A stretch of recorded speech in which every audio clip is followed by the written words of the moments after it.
Hello everyone, my self अमल कुमार सिंह। आप सभी का स्वागत है पैरामेडिकल सारथी यूट्यूब चैनल पर। देखो दोस्तों, आज एक और इम्पोर्टेंट टॉपिक लेके आए हैं जिसका नाम है disorders of blood coagulation system, यानी रक्त के जमावटी से संबंधित विकार। यानी जो ब्लीडिंग होती है वो उसमें रक्त का थक्का नहीं बन रहा है। यदि थक्का बन रहा है तो बहुत ज़्यादा बन जा रहा है जिसकी वजह से बॉडी को नुकसान पहुंच रही है। उसके बारे में देखेंगे। इंपॉर्टेंट टॉपिक है, एक ही बार में आपको समझ में आ जाएगा, तो शुरू से लास्ट तक पूरा देखते हैं। देखो, disorder of blood coagulation system, इसमें क्या होता है, जैसे आपको चोट लगती है तो उसमें क्या होता है, या तो रक्त का थक्का बन जाता है जिसकी वजह से जो आपके शरीर से ब्लीडिंग हो रही है वो रुक जाती है। तो इसमें क्या हो सकता है, जैसे वो जो रिस्पॉन्सिबल, जैसे कोएगुलेशन सिस्टम के लिए जो रिस्पॉन्सिबल होता है उस प्रोसेस को बोलते हैं हीमोस्टेसिस। ठीक है। हीमोस्टेसिस क्या करता है, जो ब्लीडिंग हो रही है बॉडी से वहाँ रक्त का थक्का बनाता है, और इस प्रक्रिया को बोलते हैं हीमोस्टेसिस। अब इसमें दो चीज़ें हो सकती हैं। It can be either to excessive bleeding और एक्सेसिव क्लॉटिंग, या तो बहुत ज़्यादा ब्लीडिंग हो जाए या तो बहुत ज़्यादा क्लॉट हो जाए। जैसे बहुत ज़्यादा ब्लीडिंग, जैसे कोई आप क्लॉटिंग डिसऑर्डर आ गया, उसमें आपके शरीर से ठीक से क्लॉट नहीं हुआ, तो ब्लीडिंग होते जा रहा है, उसको रोकने वाला कोई नहीं, तो उसको बोलने देंगे एक्सेसिव ब्लीडिंग। और एक्सेसिव क्लॉटिंग क्या है, जैसे शरीर में कहीं बहुत ज़्यादा क्लॉट हो गया, क्लॉट बनता ही जा रहा है, बनता ही जा रहा है, क्लॉट फॉर्मेशन नहीं रुक रहा, तो उसको बोलेंगे एक्सेसिव क्लॉटिंग। अब देखो, अधिकता किसी भी चीज़ के लिए बीमारी ही है। जैसे शरीर में किसी चीज़ की अधिकता होती जाए जो लिमिट से ऊपर चली जाए तो बीमारी है। तो एक्सेसिव ब्लीडिंग भी बीमारी है और एक्सेसिव क्लॉटिंग भी बीमारी है। ब्लीडिंग में क्या क्या हो सकता है, ऑकर ड्यू टू डिफिशियंसीज और डिसफंक्शन ऑफ क्लॉटिंग फैक्टर। जैसे जो क्लॉटिंग फैक्टर्स हैं जो कोएगुलेशन कराते हैं, उसमें कोई डिफिशियंसी आ जाए या किसी की कमी आ जाए या डिसफंक्शन, या जैसे वो फंक्शन सही से नहीं कर रहा है, क्या आते हैं उसमें, जैसे प्लेटलेट हो गया या ब्लड वेसल्स हो गया, उसके अंदर कोई डिसफंक्शन आ जाए, कोई कमी आ जाए, प्लेटलेट की ही कमी आ जाए। प्लेटलेट पता है कि ब्लड को जमाने में मदद करता है, तो उसमें कोई डिसफंक्शन आ जाए तो उसकी वजह से होगा ब्लीडिंग डिसऑर्डर। सेम इसी तरह से क्लॉटिंग में क्या होगा, ड्यू टू एक्सेसिव क्लॉट, जैसे बहुत ज़्यादा क्लॉटिंग बन गया। क्यों, इसकी वजह से हो सकता है लाइक डीप वेन थ्रोम्बोसिस या स्ट्रोक। स्ट्रोक में हमने क्या पढ़ा था, बहुत ज़्यादा रास्ते में रुकावट पड़ जाए, जैसे वेन है उसके अंदर क्लॉट बन जाए, तो उसकी वजह से ऑर्गन तक ब्लड नहीं पहुंच सकता सही से, तो स्ट्रोक आने का खतरा होता है, तो वो होता है क्लॉटिंग डिसऑर्डर। तो ये हमने पढ़ा ब्लीडिंग डिसऑर्डर और क्लॉटिंग डिसऑर्डर। अब एक एक करके इनको डिटेल में समझते हैं। देखो, सबसे पहले ब्लीडिंग डिसऑर्डर क्या होता है। ब्लीडिंग यानी बहुत ज़्यादा ब्लीडिंग हो रही है और ठीक से क्लॉट फॉर्मेशन नहीं हो पाया, इसलिए ब्लीडिंग रुक नहीं रही, इसको बोलते हैं ब्लीडिंग डिसऑर्डर। ये जेनेटिक होता है मोस्टली, सारे नहीं पर मोस्टली जेनेटिक ही होता है। इसके अंदर क्या क्या आता है, हीमोफीलिया, वॉन विलेब्रेंड डिजीज, थ्रोम्बोसाइटोपिनिया बहुत इंपॉर्टेंट है, और हीमोफीलिया बहुत इंपॉर्टेंट है।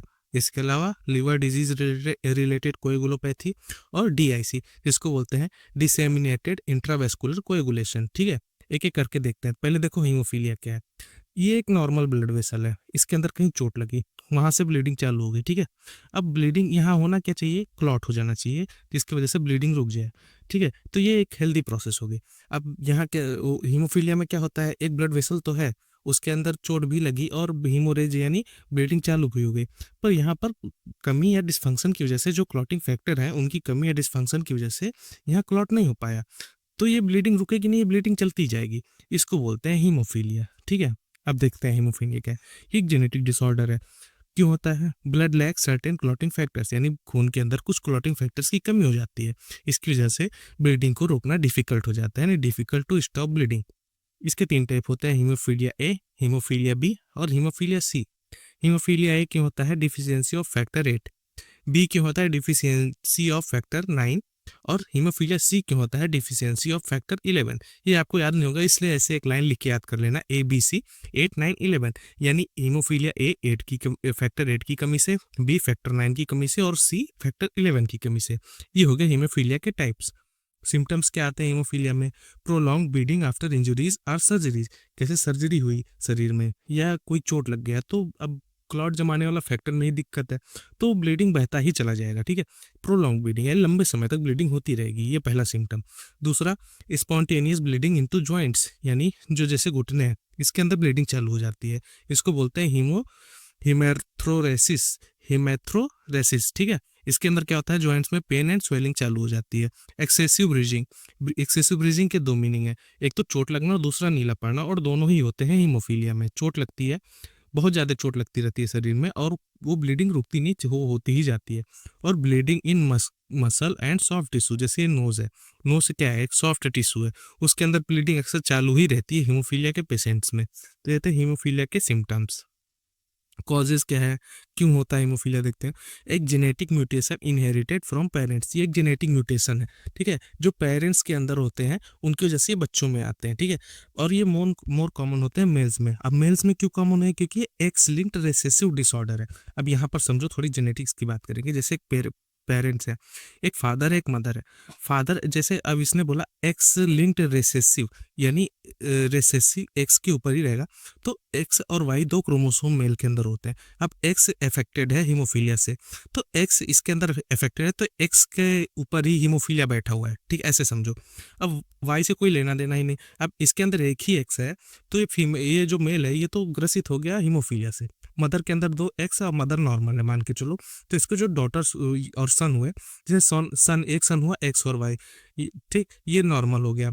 दूसरा सन हुआ, जैसे एक्स और वाई कैसे हुआ, जैसे इसका वाई और एक्स का मेल का एक्स, इससे बना ये नॉर्मल सन विदाउट हीमोफीलिया। अब ये डॉटर आई, डॉटर में क्या हुआ, इसका एक्स चला गया और एक मदर का नॉर्मल एक्स चला गया। अब एक्स एक्स अफेक्टेड है, पर एक्स एक्स तो नॉर्मल है, तो एक एक्स से ही ये कैरियर बन जाएगी। अब दोनों एक्स अगर अफेक्टेड होते, क्योंकि एक्स लिंक्ड है, तो दोनों इसको हीमोफीलिया ग्रसित होने के लिए दोनों एक्स वो लिंक्ड होने चाहिए। तो दोनों एक्स अगर नहीं इसके अंदर ग्रसित है, तो एक एक्स ग्रसित है, इसलिए वाहक हो जाएगी, ठीक है। इसके अंदर लक्षण नहीं दिखाई देंगे, लेकिन इसके अंदर हीमोफीलिया वाहक हो जाएगी। और दूसरा सन देखो, सन फिर से नॉर्मल, एक एक्स और एक वाई इसके पास से, लेकिन दूसरी डॉटर भी ऐसे नॉर्मल हो जाएगी। अगर देखो इसका एक्स और इसका कोई एक्स क्रोमोसोम दोनों अगर नहीं मिलते हैं, तो एक वाहक और एक कैरियर हो जाएगी, ठीक है। ये हो जाएगा हीमोफीलिया का इनहेरिटेंस, ठीक है। अब लेकिन अगर देखो इस सन में अगर इस फादर का एक्स आता, मतलब अफेक्टेड वाला, तो यहाँ से एक्स है या वाई है उससे मतलब नहीं है, वो अफेक्टेड होगा ही होगा, क्योंकि एक ही एक्स है मेल के अंदर। तो ये मेल के अंदर ज़्यादा कॉमन है, क्योंकि भाई एक ही एक्स है और सिंपल सी बात है, अगर एक्स अफेक्टेड है तो उसको होना ही होगा।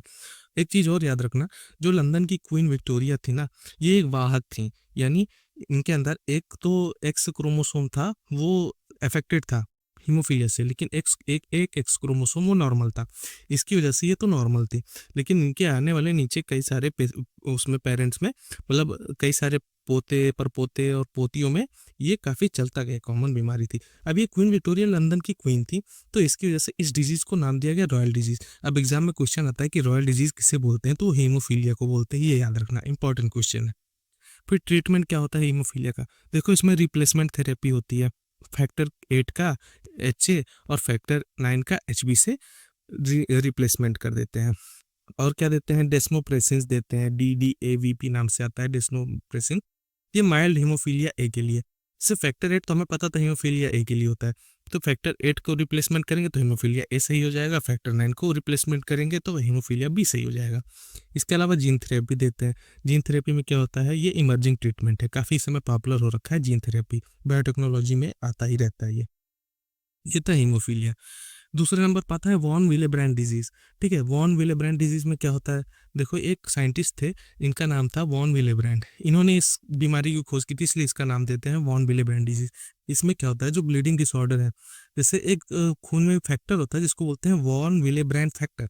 इस फैक्टर का काम है ब्लड क्लॉट को फॉर्मेशन करना, जैसे कहीं खून बह रहा है तो वहाँ पर ब्लड क्लॉट को फॉर्मेशन करने में हेल्प करती है कौन, वॉन विलेब्रैंड फैक्टर। तो अब इस फैक्टर में क्वांटिटी और क्वालिटी दोनों हिसाब से कमी आ जाए, क्वालिटी भी कम हो गई और क्वांटिटी भी, यानी मात्रा और गुणवत्ता दोनों कमी हो गई। तो भाई सिंपल सी बात है, अगर ये ब्लड फॉर्मेशन ब्लड की क्लॉटिंग कर रहा था, तो उसके अंदर क्वालिटी और क्वांटिटी दोनों की कमी आ गई, तो ये क्लॉटिंग फॉर्मेशन नहीं कर पाएगा। तो इसी को बोलते हैं वॉन विलेब्रैंड डिजीज, यानी एक जेनेटिक डिसऑर्डर है, डिफिशियंसी या डिसफंक्शन हो जाती है वॉन विलेब्रैंड फैक्टर की, ठीक है। तो इसकी वजह से ब्लीडिंग एक्सेसिव होती है। इसके अंदर सिम्टम्स क्या है, वही फ्रीक्वेंट नोज ब्लीड्स यानी नाक से खून आना, हैवी प्रोलॉन्ग मेंस्ट्रुअल ब्लीडिंग जिसको बोलते हैं मीनोरेजिया, यानी मेंस्ट्रुअल साइकिल में काफ़ी हैवी ब्लीडिंग होती है, इस स्टेज को बोलते हैं मीनोरेजिया।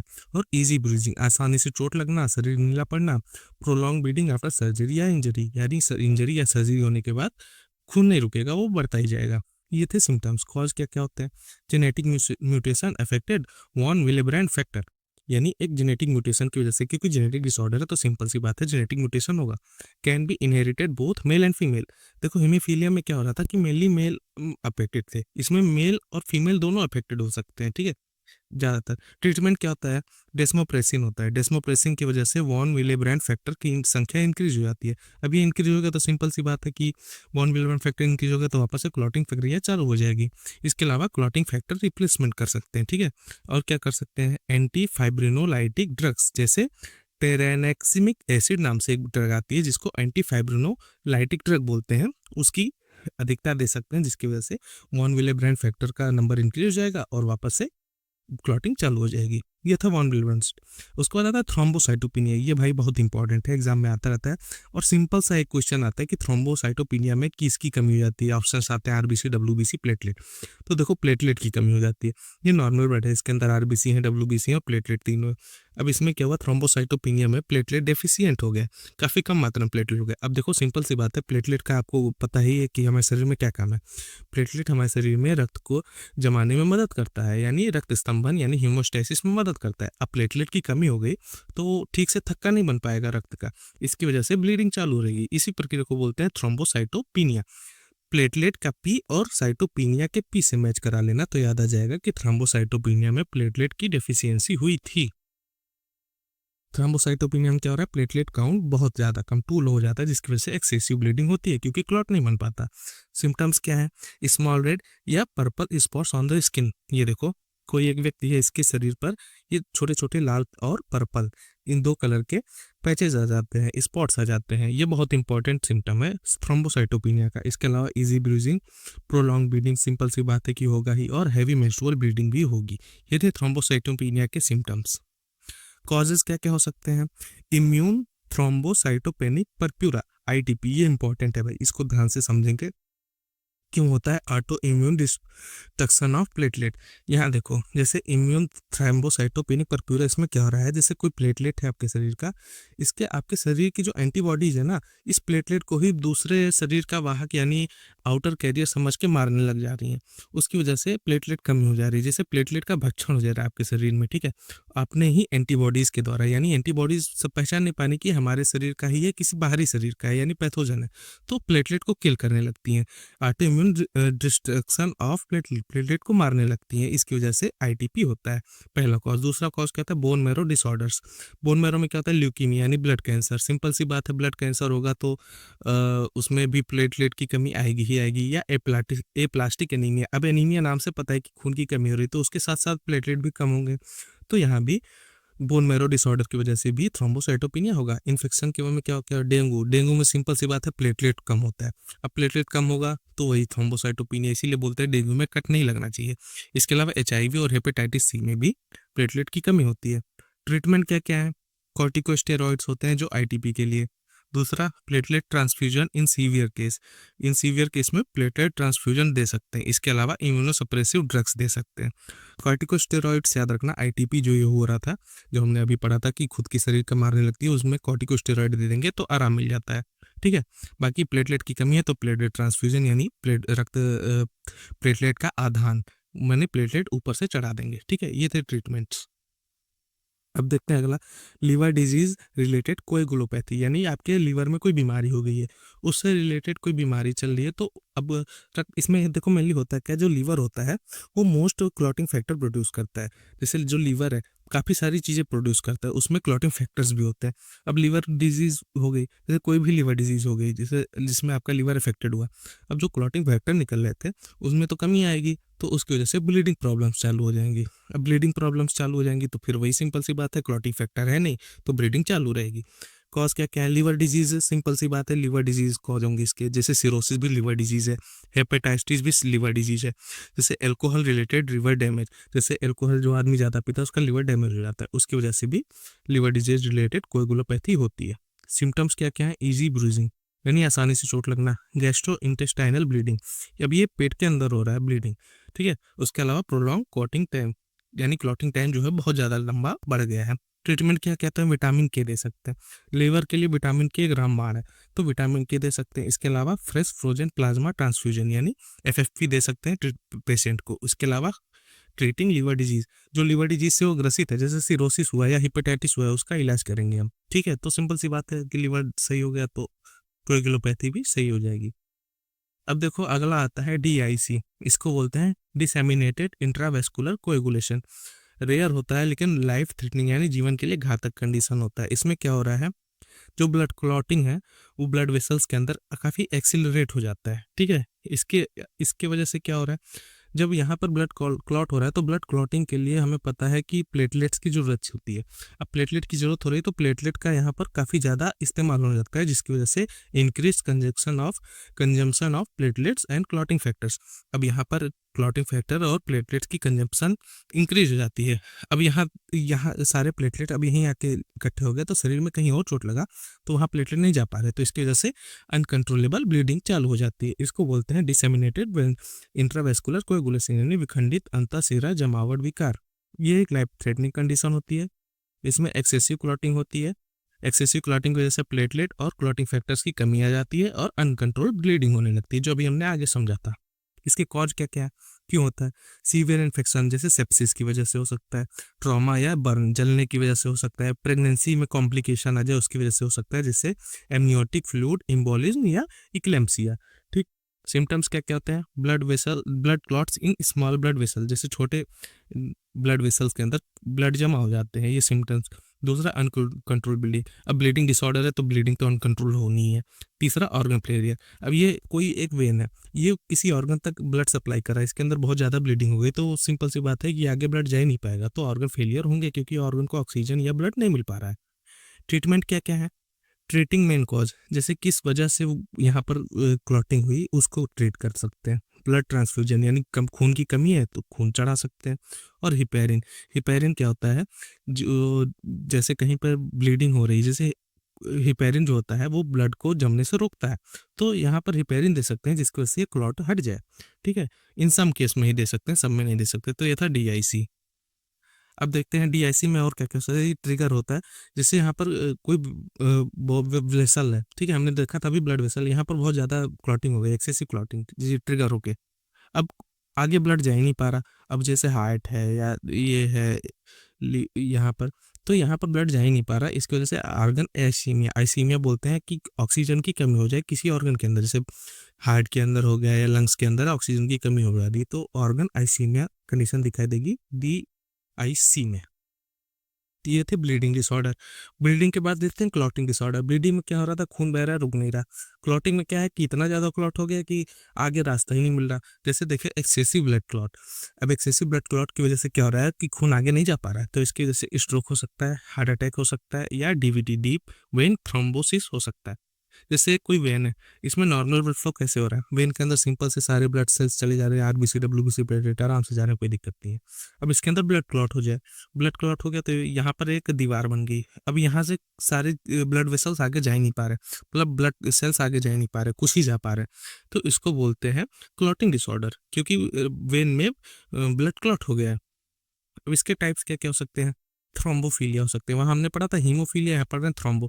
थ्रोम्ब नाम जो जहाँ भी आता है ना तो ये क्लॉट से संबंधित होता है, तो और हीम नाम जहाँ भी आता है याद रखना, हीम नाम जहाँ भी आता है वो ब्लड से संबंधित होता है, तो ब्लीडिंग में ब्लड आ रहा था तो उसको बोला हीमोफीलिया, यहाँ पर क्लॉटिंग ज़्यादा हो रही इसलिए इसको बोलेंगे थ्रोम्बोफीलिया।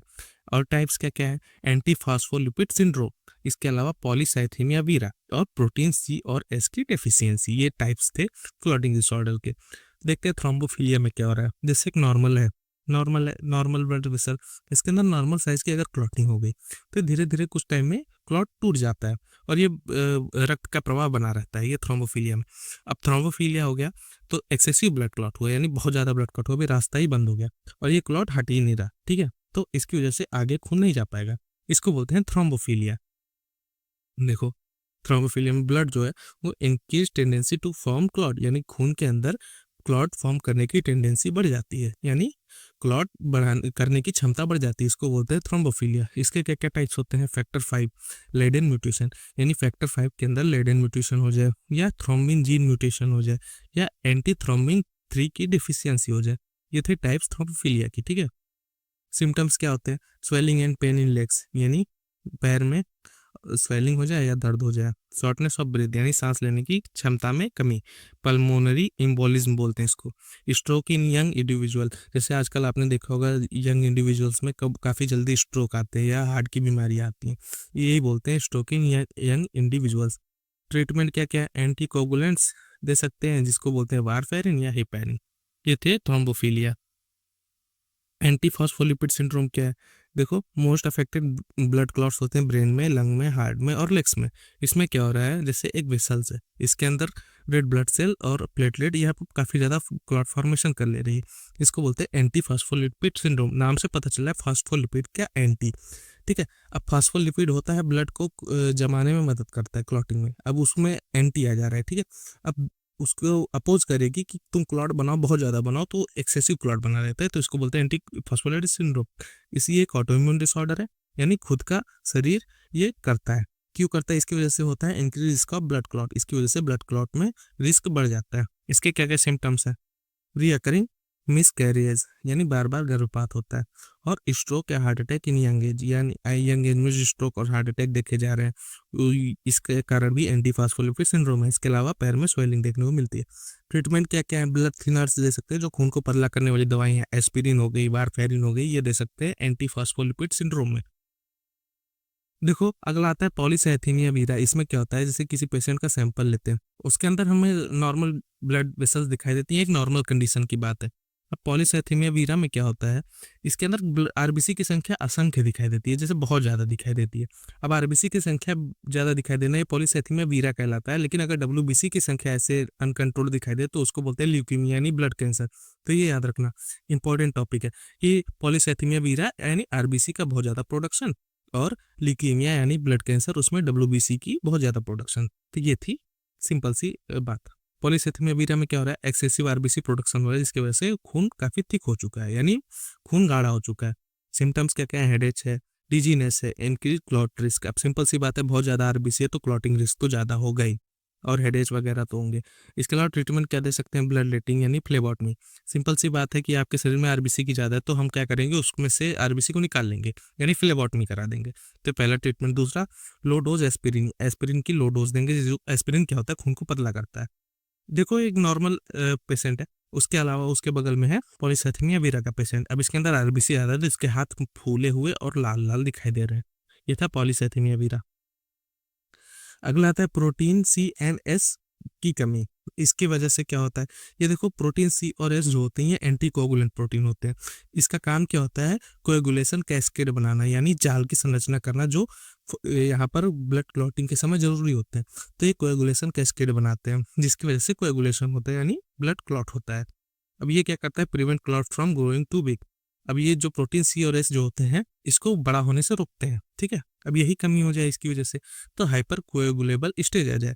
अभी जो इसको बड़ा होने से रोक रहे थे उसी की कमी आ जाए तो हाइपर कोएगुलेबल स्टेज हो जाता है।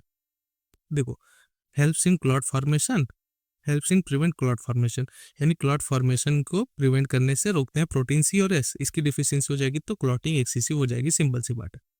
इसके सिम्टम्स क्या है, डीप वेन थ्रोम्बोसिस, यानी वेन के अंदर थ्रोम्बोसिस, खून का जमा होना, डीवीटी बोलते हैं। स्ट्रोक, सिंपल सी बात है कि खून जमा हो रहा है, सर ऑर्गन तक पहुंच नहीं रहे खून, तो स्ट्रोक होगा। ट्रीटमेंट क्या है, ब्लड थिनर्स यानी हिपेरिन वगैरह दे सकते हैं जो खून को पतला करिए, प्रोटीन सी और एस। अच्छा, जो अब तक हमने पढ़ा है क्लॉटिंग डिसऑर्डर या ब्लीडिंग डिसऑर्डर, उनमें हम डायग्नोसिस टेस्ट कर सकते हैं, सीबीसी का कर सकते हैं। सीबीसी की वजह से हमें पता चलता है, प्रोथ्रोम्बिन टाइम पीटी के कर सकते हैं। इसके अलावा एक्टिवेटेड पार्शियल थ्रोम्बोप्लास्टिन या एपीटीटी टेस्ट कर सकते हैं। जैसे प्रोथ्रोम्बिन टेस्ट हो गया, हमने किस में किया, 3.2% सोडियम सिट्रेट वायल में, यानी स्काई ब्लू कलर के वायल में। इसके अंदर पीटी एपीटीटी करते हैं, याद रखना। ये ब्लीडिंग और क्लॉटिंग डिसऑर्डर के लिए होता है। जनरल ट्रीटमेंट क्या होता है, ब्लीडिंग डिसऑर्डर के लिए क्लॉटिंग फैक्टर या रिप्लेसमेंट करा सकते हैं क्लॉटिंग फैक्टर का। इसके अलावा प्लेटलेट ट्रांसफ्यूजन करा सकते हैं, ठीक है। और क्लॉटिंग डिसऑर्डर में एंटीकोगुलेंट दे सकते हैं। एंटीकोगुलेंट्स क्या क्या है, वारफेरिन है, हिपेरिन है, एपिक्साबैन है। तो इसी तरह से एंटीकोगुलेंट दे सकते हैं। ये थे डायग्नोसिस टेस्ट और जनरल ट्रीटमेंट ब्लीडिंग और क्लॉटिंग डिसऑर्डर्स के। तो यही था अपना अच्छा सा चैप्टर, प्यारा सा चैप्टर। उम्मीद करता हूँ आपको अच्छे से समझ में आया होगा। अच्छे से समझ में आया तो चैनल को सब्सक्राइब कर लेना, वीडियो को लाइक कर देना और शेयर जरूर करना, ठीक है। मेरे टेलीग्राम चैनल से भी ज्वाइन हो जाना, क्योंकि इसके नोट्स आपको वहाँ पे प्रोवाइड कर दिए जाएंगे थोड़े टाइम में, ठीक है। Okay, thanks for watching.